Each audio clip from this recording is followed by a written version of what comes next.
नमस्कार दोस्तों, आप सभी का स्वागत है आप सभी के अपने यूट्यूब चैनल डियर गुरुजी पर। दोस्तों, मेरा नाम है मयंक जायसवाल और आप सभी का स्वागत है आपके इस चैनल पर। आपकी जो पहली क्लास है जीके जीएस की, 2 दिन से ये छूट जा रहा है, उसके लिए आप लोग माफ़ करिएगा। थोड़ा सा तबीयत ख़राब होने की वजह से ऐसा नहीं हो पा रहा है। आपकी जो सुबह की क्लास है वो मैं नहीं ले पा रहा हूँ, लेकिन आपकी जो ये दूसरी क्लास है एनसीईआरटी जीके, आज आपको इसमें इतिहास से रिलेटेड कुछ इम्पॉर्टेंट प्रश्न बताए जाएंगे जो कि आपके एग्ज़ाम में बहुत ही ज़्यादा इम्पॉर्टेंट होने वाले हैं। तो चलिए आज की क्लास में जो आपका पहला प्रश्न है वो देखते हैं क्या है। हाँ दोस्तों, वीडियो शुरू करने से पहले हम आपसे बताना चाहेंगे कि यदि आप लोग हमारे चैनल पर नए हैं तो चैनल को सब्सक्राइब करिए, जिससे कि आने वाले सभी वीडियोज़ के नोटिफिकेशन आप सभी को आसानी से मिलते रहें।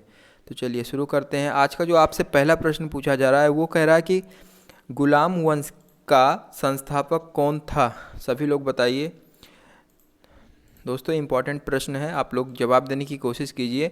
तो यहाँ पर जितने भी लोग option number D Qutubuddin Aibak ये जवाब दे रहे हैं वो लोग यहाँ पर बिल्कुल करेक्ट हो जाएंगे। ठीक है, ऑप्शन नंबर डी आपका क्या है? कुतुबुद्दीन ऐबक। और मैं आपको बताना चाहूँगा कि ये जो आपका गुलाम वंश है ये कब से कब तक का ये इसका शासन था? गुलाब वंश का शासन कब से कब तक था?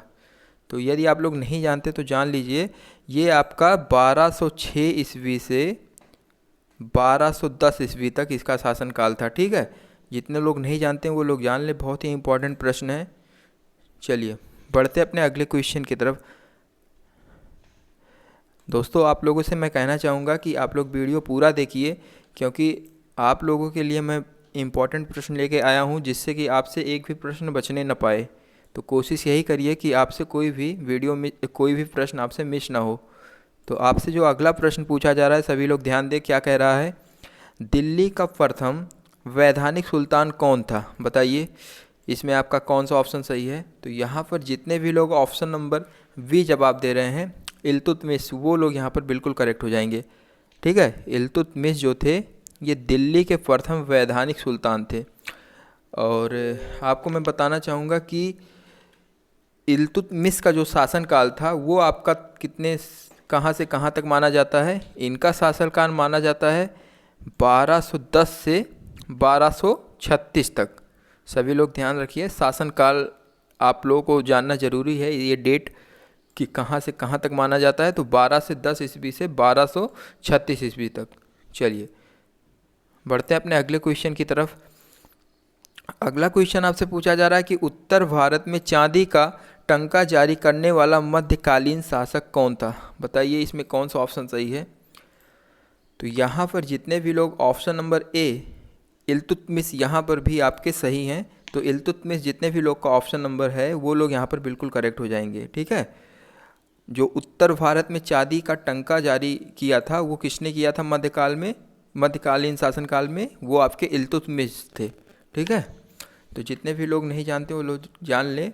और साथ ही साथ जो इल्तुतमिश हैं ये शुद्ध अरबी का सिक्का जो है इन्होंने ही चलाया था। शुद्ध अरबी के सिक्के का संचालन जो है इल्तुतमिश ने किया था।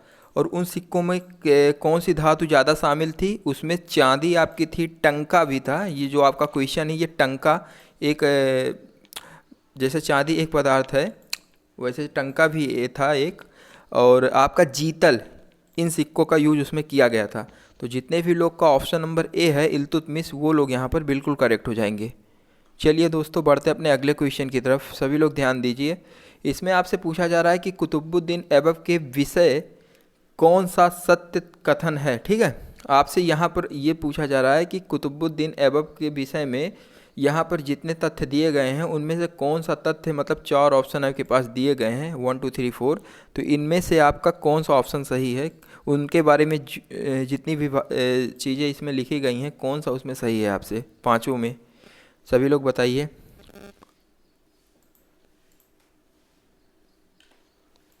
तो आपका इसमें जो 5वें क्वेश्चन में कुतुबुद्दीन के बारे में पूछा जा रहा है कि उनके विषय में कौन सी जानकारी सही है। तो जितने भी लोग यहाँ पर नहीं जानते वो लोग जान लें, आपका जो ऑप्शन नंबर ये दूसरा वाला है ये औपचारिक रूप से एवं 25 जून 1206 ईस्वी को गद्दी पर बैठा। ठीक है, ये चीज़ ये सत्य है, कुतुबुद्दीन के बारे में सही कहा गया है।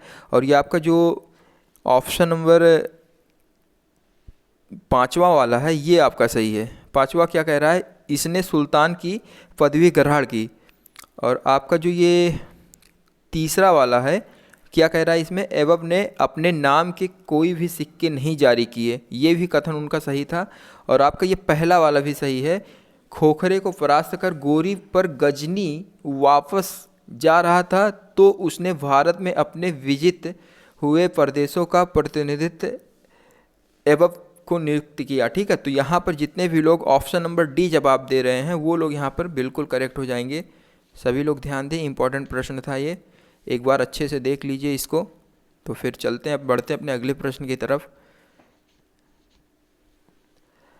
आप लोग तैयारी जारी रखिए क्योंकि एग्ज़ाम के डेट जो हैं बहुत ही जल्दी आने वाले हैं। अभी निर्धारित तो नहीं है लेकिन इतना मान के चलिए, जो बिहार का डेट है वो लगभग 15 जून के आसपास है। तो आपका यूपी का जो होने वाला है ये भी लगभग मान के चलिए 25 जून तक तो कंफर्म आ जाएगा इसका डेट। तो आप लोग तैयारी जारी रखिए, ठीक है, क्योंकि आपके लिए तैयारी करना बहुत ज़रूरी है। इस समय आपके पास समय बहुत ही कम बचा है।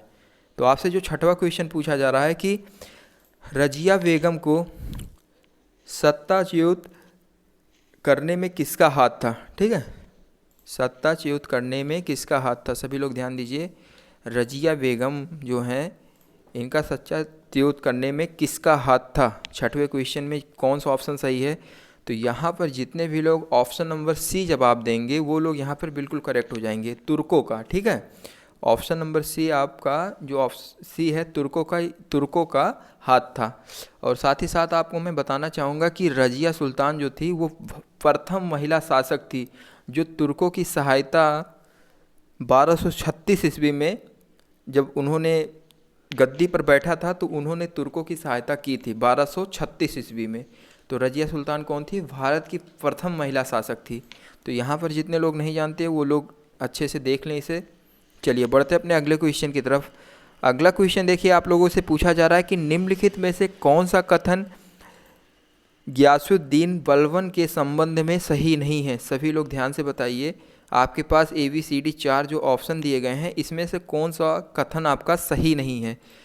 तो सभी लोग ध्यान दीजिए, इसमें आपका जो ये है बी वाला ऑप्शन, उसने इक्तादारी व्यवस्था का प्रारंभ किया। ठीक है, किसका प्रारंभ किया, इक्तादारी व्यवस्था का प्रारंभ किया। सभी लोग जान ले ये ऑप्शन आपका बिल्कुल सही है। और तेज़ी से इसका आंसर देते हुए चलिए सभी लोग। तो ऑप्शन नंबर बी आपका बिल्कुल यहाँ पर क्या है, करेक्ट हो जाएगा। चलिए बढ़ते अपने अगले प्रश्न की तरफ। अगला प्रश्न आपसे पूछा जा रहा है कि निम्नलिखित के किस सुल्तान के विषय में कहा गया है कि उसने रक्त और लौह की नीति अपनाई थी। आठवां क्वेश्चन इंपॉर्टेंट है, ध्यान दीजिए। आठवें क्वेश्चन में आपसे पूछा जा रहा है कि दिल्ली के किस सुल्तान के विषय में कहा गया है कि उसने रक्त और लौह की नीति अपनाई थी। आमरस। तो आप सभी लोग बताइए इसमें कौन सा ऑप्शन सही हो जाएगा। तो यहाँ पर जितने भी लोग ऑप्शन नंबर बी जवाब दे रहे हैं वो लोग बिल्कुल करेक्ट हो जाएंगे। ये जो आपके बलबन है ये बिल्कुल करेक्ट आंसर है। और साथ ही साथ मैं आपको बताना चाहूँगा कि ये जो बलबन थे ये अमीरों व विद्रोह करने वालों के लिए बहुत कठोर प्रवृत्ति रखते थे, मतलब बहुत कठोर थे उनके लिए। तो ये आपके जो ऑप्शन नंबर बी है ये यहाँ पर बिल्कुल करेक्ट हो जाएंगे। चलिए दोस्तों बढ़ते अपने अगले क्वेश्चन की तरफ। अगला क्वेश्चन आपसे पूछा जा रहा है कि किसको द्वितीय सिकंदर के नाम से जाना जाता है। बताइए किसको द्वितीय सिकंदर के नाम से जाना जाता है। पहला सिकंदर कौन है सभी को पता है, लेकिन इस यहाँ पर आपसे पूछा जा रहा है कि द्वितीय सिकंदर के नाम से कौन जाना जाता है। तो यहाँ पर जितने भी लोग का ऑप्शन नंबर डी आ रहा है, अलाउद्दीन खिलजी, इन्हें क्या द्वितीय सिकंदर के नाम से जाना जाता है।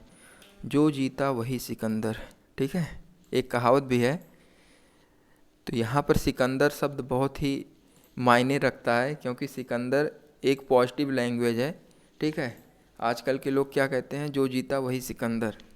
समझ रहे हैं ना। तो सिकंदर जो है आपका बिल्कुल ऑप्शन नंबर डी जो है अलाउद्दीन खिलजी, ये बिल्कुल करेक्ट हो जाएगा। ठीक है, तो ऑप्शन नंबर डी जितने भी लोग का जवाब आ रहा है वो लोग बिल्कुल सही हैं।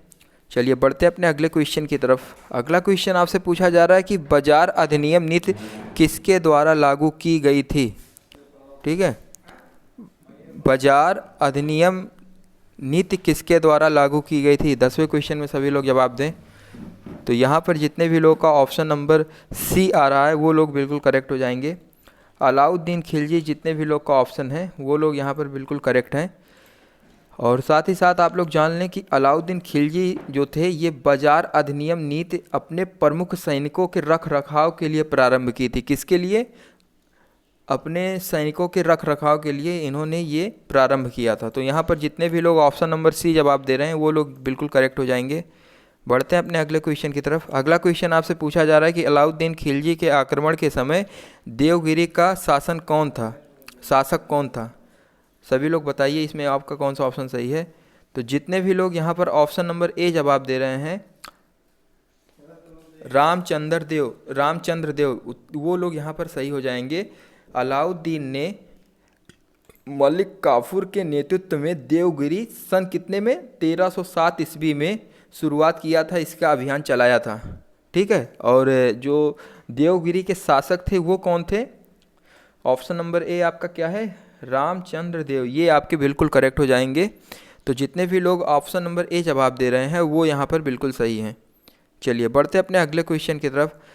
अगला क्वेश्चन आपसे पूछा जा रहा है कि दिल्ली के किस सुल्तान ने खैरात विभाग, सरकारी अस्पताल और दफ्तर ए रोजगार बनवाया था। ठीक है, यहाँ आपसे पूछा जा रहा है कॉलोनी मतलब ये खैरात विभाग जो है और सरकारी अस्पताल और दफ्तर ए रोजगार, इसमें से बनवाया था किस शासक ने बनवाया था, मोहम्मद तुगलक ने कि फिरोज शाह तुगलक ने या अलाउद्दीन खिलजी ने या बलबन ने। तो 13वें क्वेश्चन में जितने भी लोग ऑप्शन नंबर जो भी है वो लोग कमेंट में बताएं।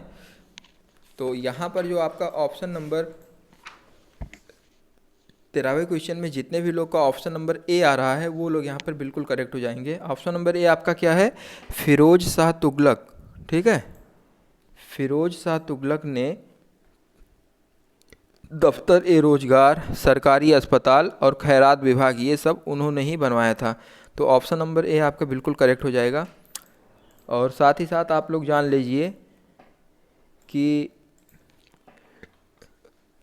जो आपके फिरोज शाह तुगलक जी थे वह शासन जनहित के कार्यों को ब्राह्मण और हिंदू विरोधी के रूप में प्रसिद्ध करने के लिए ये सब कर रहे थे। ठीक है, किसको प्रसिद्ध करने के लिए, ब्राह्मण में जो हिंदू वर्ग थे, हिंदू जाति थे, उसको हिंदुओं में जो ब्राह्मण जाति थी उसको प्रसिद्ध करने के लिए ये कर रहे थे।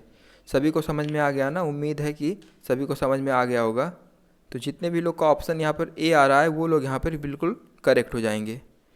आपसे अगला क्वेश्चन पूछा जा रहा है कि दिल्ली का सुल्तान जिसने ब्राह्मण पर जजिया कर लगाया था, बताइए इसमें कौन सा ऑप्शन सही है। तो यहाँ पर जितने भी लोग ऑप्शन नंबर बी जवाब दे रहे हैं, फिरोज शाह तुगलक। ठीक है, फिरोज शाह तुगलक जी ये इन्होंने ब्राह्मणों और जजिया कर, ब्राह्मणों पर कौन सा कर लगाया था, जजिया कर लगाया था, और ये प्रथम मुसलमान शासक भी थे। ठीक है, फिरोज शाह तुगलक ये कौन थे, प्रथम मुग़ल शासक थे। तो यहाँ पर जितने भी लोग ऑप्शन नंबर बी जवाब दे रहे हैं वो लोग बिल्कुल करेक्ट हो जाएंगे। चलिए दोस्तों बढ़ते अपने अगले क्वेश्चन की तरफ। अगला क्वेश्चन आपसे क्या पूछा जा रहा है, आपसे पूछा जा रहा है कि मोरस्को देश का यात्री इब्न तूता किसके शासन, ध्यान से पढ़िएगा इसमें क्या लिखा है,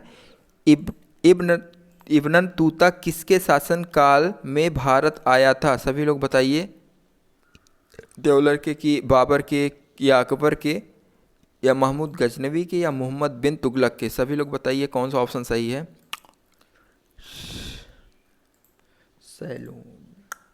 सभी लोग बताइए। 15वें क्वेश्चन में जितने भी लोग का ऑप्शन नंबर ए है यहाँ पर वो लोग बिल्कुल करेक्ट हो जाएंगे। ऑप्शन नंबर ए क्या है,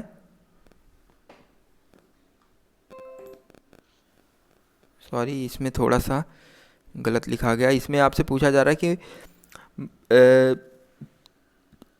मोरस्को देश का यात्री इब्न तूता किसके शासनकाल में भारत आया था? तो आपका जो ऑप्शन सही है इसमें ऑप्शन नंबर ए क्या कह रहा है, मोहम्मद बिन तुगलक। ये आपके बिल्कुल करेक्ट आंसर हो जाएंगे। और साथ ही साथ आप ये भी जान लीजिए कि ये जो आपका इब्न बातूता है ये 1333 ईस्वी में मोहम्मद बिन तुगलक के शासनकाल में भारत आया था। ये भारत कब आया था? 1333 ईस्वी में। तो यहाँ पर जितने लोग ऑप्शन ए जवाब दे रहे हैं वो लोग यहाँ पर बिल्कुल करेक्ट हो जाएंगे। ठीक है, बिल्कुल करेक्ट हो जाएंगे। चलिए बढ़ते अपने अगले क्वेश्चन की तरफ। अगला क्वेश्चन ध्यान से देखिए क्या पूछा जा रहा है आपसे। मोहम्मद बिन तुगलक किसमें कुशल था? ठीक है, यहाँ पर आपसे ये पूछा जा रहा है कि मोहम्मद बिन तुगलक किसमें प्रसिद्ध था, किसके मतलब किसमें कुशल था, किसमें प्रसिद्ध था, आप ये भी कह सकते हैं किस कार्य में वो ज़्यादा रुचि रखता था। तो 16वें क्वेश्चन में जितने भी लोग ऑप्शन नंबर डी जवाब दे रहे हैं दर्शन शास्त्र, वो लोग यहाँ पर बिल्कुल करेक्ट हो जाएंगे। तो ऑप्शन नंबर डी आपका बिल्कुल सही है। और आप ये भी जान लीजिए कि जो आपके मोहम्मद बिन तुगलक थे इनका जो रुझान था शिक्षा की तरफ था, बहुत ही ज़्यादा था। और इन्होंने दिल्ली में 1325 से 1351 ईस्वी तक यहाँ पर अरबी फारसी भाषा का जो है बहुत ही अधिक मात्रा में प्रचार किया था। ठीक है, तो यहाँ पर जितने भी लोग ऑप्शन नंबर डी जवाब दे रहे हैं दर्शन शास्त्र, वो लोग यहाँ पर बिल्कुल करेक्ट हो जाएंगे। चलिए दोस्तों अपने अगले क्वेश्चन की तरफ बढ़ते हैं। अगला क्वेश्चन ध्यान से देखिए आपसे क्या पूछा जा रहा है कि होली त्यौहार के सार्वजनिक उत्सव में भाग लेने वाला दिल्ली का प्रथम सुल्तान कौन था? बताइए। 17 नंबर क्वेश्चन, सभी लोग जवाब दीजिए। तो यहाँ पर जितने भी लोग का ऑप्शन नंबर बी मोहम्मद बिन तुगलक आ रहा है वो लोग यहाँ पर बिल्कुल करेक्ट हो जाएंगे। मोहम्मद बिन तुगलक जितने भी लोग का ऑप्शन है वो लोग बिल्कुल करेक्ट हैं। और साथ ही साथ आप ये भी जान लीजिए कि मोहम्मद बिन तुगलक दिल्ली के प्रथम सुल्तान थे। आपको अभी इससे पहले भी बताया मैंने कि मोहम्मद बिन तुगलक जो थे ये दिल्ली के प्रथम सुल्तान थे जो हिंदुओं के त्यौहार होली में भी अपने परिवार के साथ ये शामिल होते थे, अपनी प्रजा के साथ। तो जितने भी लोग यहाँ पर ऑप्शन नंबर बी जवाब दे रहे हैं वो लोग यहाँ बिल्कुल करेक्ट हो जाएंगे। चलिए दोस्तों बढ़ते अपने अगले क्वेश्चन की तरफ। अगला क्वेश्चन आपसे पूछा जा रहा है कि निम्न में से किस दिल्ली सुल्तान को इतिहासकारों ने विरोधों का मिश्रण बताया है? बताइए इसमें आपका कौन सा ऑप्शन सही है। तो यहाँ पर जितने भी लोग का ऑप्शन नंबर सी मोहम्मद बिन तुगलक आ रहा है वो लोग यहाँ बिल्कुल करेक्ट हो जाएंगे। यहाँ पर भी आपके मोहम्मद बिन तुगलक जो हैं वो बिल्कुल करेक्ट हैं। दिल्ली सुल्तान के इतिहासकारों ने विरोधों का मिश्रण बताया है किस दिल्ली सुल्तान को?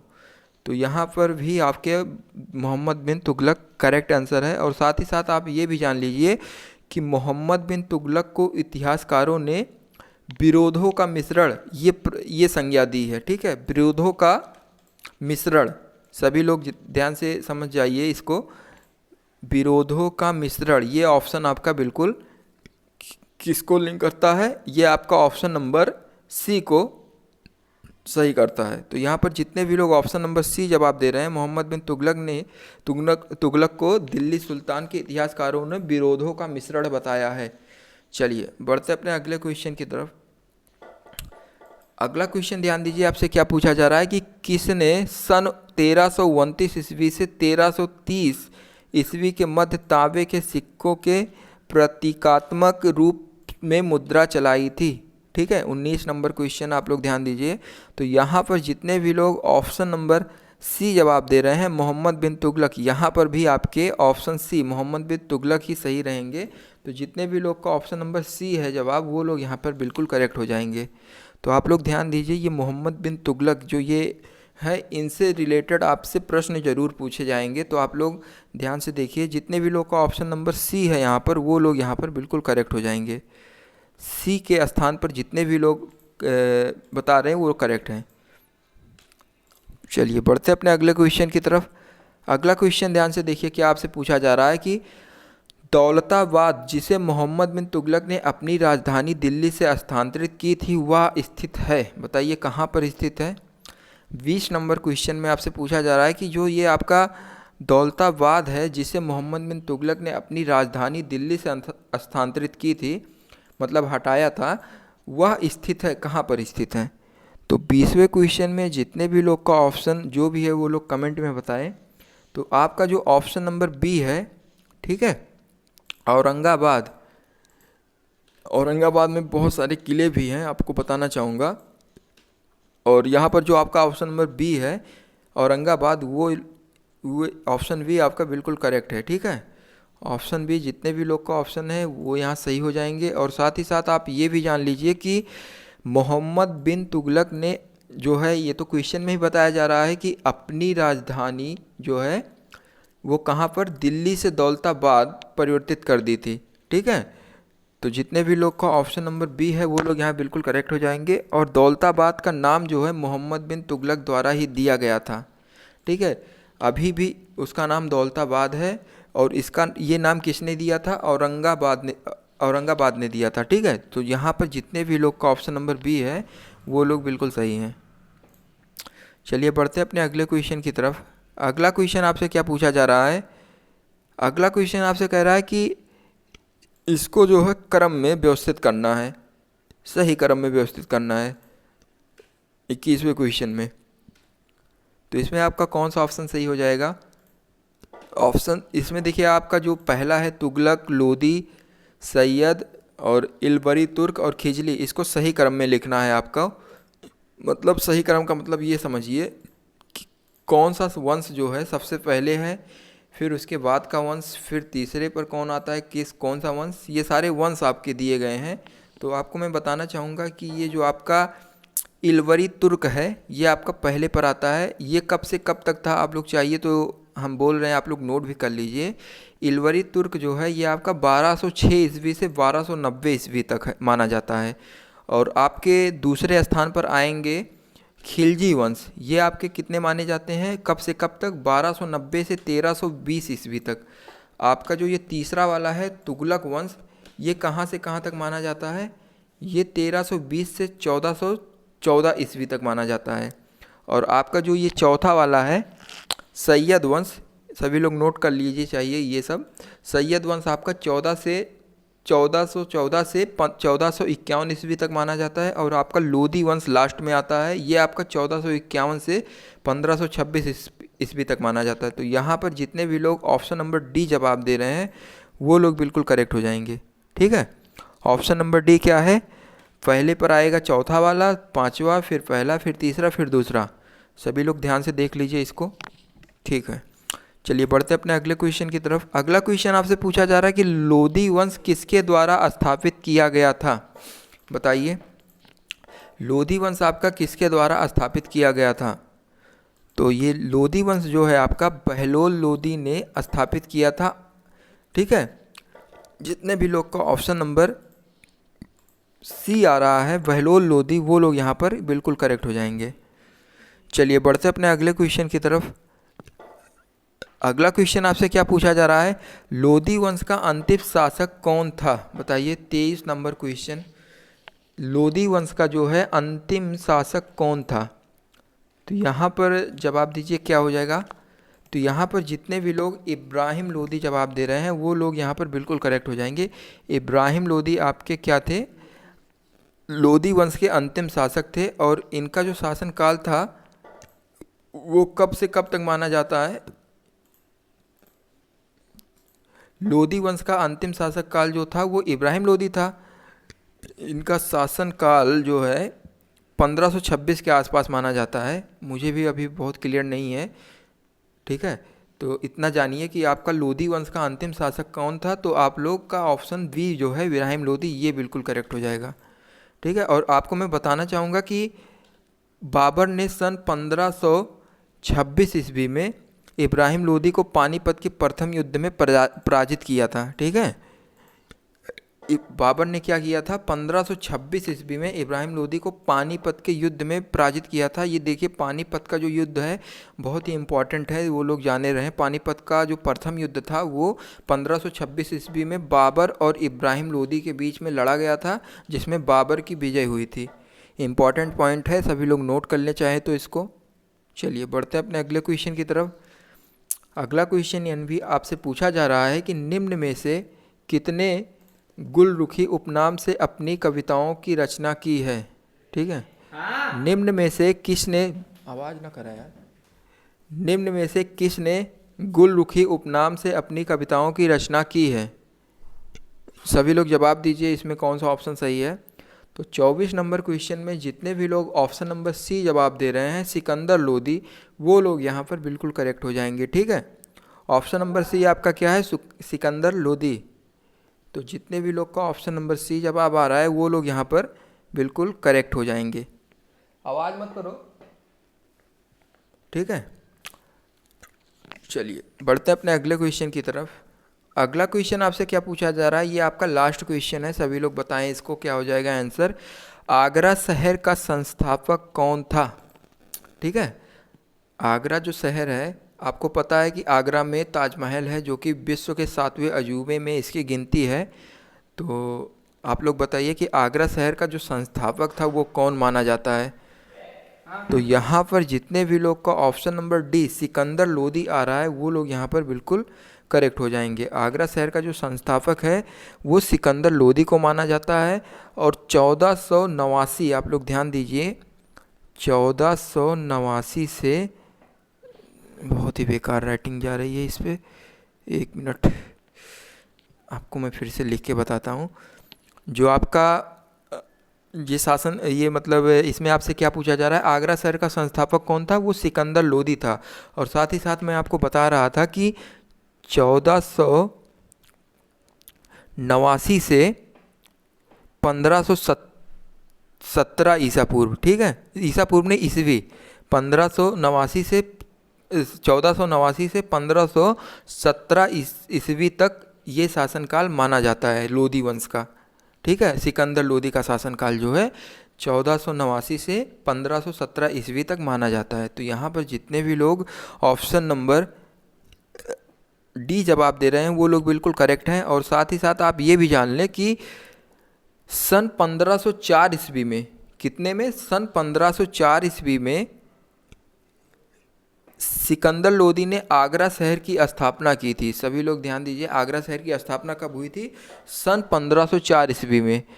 ठीक है, और 1506 ईस्वी में उसने अपनी राजधानी दिल्ली से आगरा स्थानांतरित की थी। लेकिन इस समय तो आपकी राजधानी क्या है, दिल्ली ही है। लेकिन उस समय सन 1506 ईस्वी में भारत की राजधानी क्या थी, आगरा थी। ये सब इम्पोर्टेंट पॉइंट है, आप लोग नोट कर लीजिए कहीं पर। तो इसी के साथ ये आज की वीडियो यहीं पर समाप्त होती है।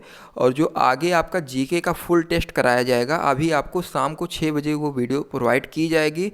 तो जितने भी लोग अभी तक हमारे चैनल को सब्सक्राइब नहीं किए हैं वो लोग सब्सक्राइब कर लें, जिससे कि उन्हें हमारे वीडियोज़ के नोटिफिकेशन आसानी से मिलते रहे।